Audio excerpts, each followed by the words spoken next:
Hello, I'm Frank Oscar Weaver of Indigenous Earth. For 5 years, our podcast has shared indigenous knowledge globally, reaching 161 countries with guests coming from over 30 communities.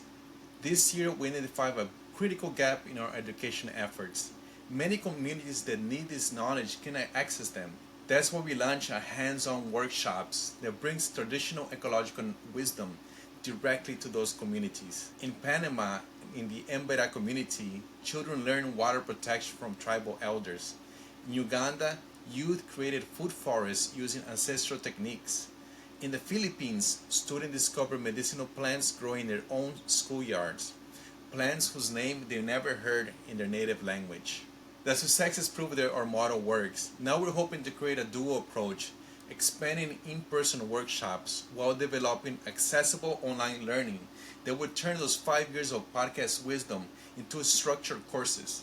This will create a sustainable cycle where the online revenue from those online courses will go directly to those communities that limited digital access and resources. Why does it matter?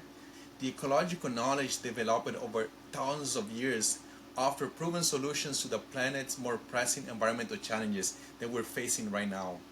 But this knowledge is disappearing. As elders pass away without transferring their wisdom, this is something that I have experienced personally with the elders of my tribe.